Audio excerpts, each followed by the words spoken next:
कुरुक्षेत्र का मैदान, एक तरफ धर्म तो दूसरी तरफ अधर्म, एक तरफ मात्र 5 पांडव तो दूसरी तरफ 100 कौरव।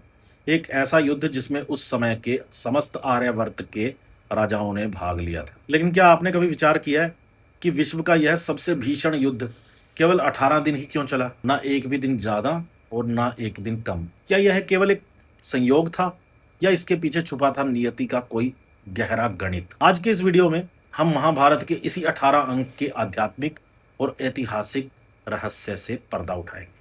सबसे पहले बात करते हैं कि इस युद्ध में भाग लेने वाली सेना की। महाभारत के अनुसार इस महायुद्ध में कुल 18 अक्षौहिणी सेना ने भाग लिया था। अक्षौहिणी कोई छोटी मोटी सेना नहीं होती, इसमें हजारों रथ, हाथी, घोड़े, पैदल सैनिक होते हैं। और कौरवों के पक्ष में 11 अक्षौहिणी सेना और पांडवों के पक्ष में 7 अक्षौहिणी सेना थी। इन दोनों को मिलाया तो बनता है 18 अक्षौहिणी सेना। और विस्मय की बात देखिए, इस महाग्रंथ में यह सब जिसमें लिखा है यानी हमारी महाभारत, उसके कुल भाग कितने हैं? उसमें भी 18 पर्व हैं, जैसे आदि पर्व, भीष्म पर्व, द्रोण पर्व आदि। ये 18 हैं। यानी पूरी कथा को लिपिबद्ध करने के लिए महर्षि वेदव्यास ने 18 अंक का चुनाव किया। आइए थोड़ा और गहराई से चलते हैं। युद्ध भूमि में जब अर्जुन मोह से ग्रस्त थे, तब भगवान श्री कृष्ण ने उन्हें दिव्य ज्ञान दिया था, जिसे हम गीता के रूप में कहते हैं, पूजते हैं। उसके कुल कितने अध्याय हैं? वहां भी 18 अध्याय हैं। अर्जुन ने इन्हीं 18 अध्यायों के ज्ञान को सुनकर अपना गांडीव धनुष उठाया था। अब बात करते हैं इस युद्ध के परिणाम की। 18 दिन तक चले इस महाभयानक सर्वनाश के बाद दोनों पक्षों की सेना के केवल 18 योद्धा जीवित बचे।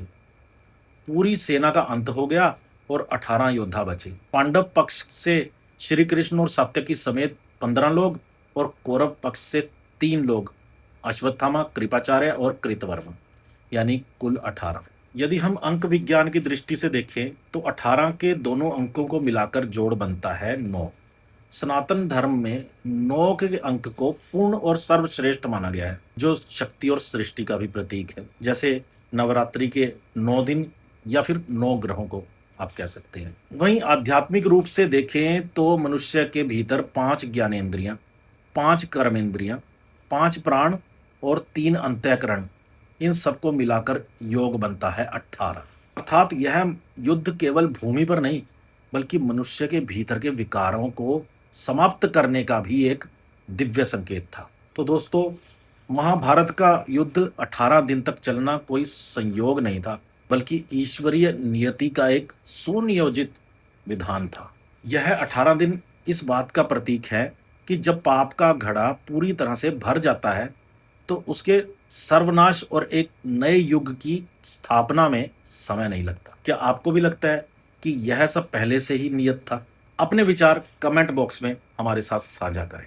जय श्री कृष्णा।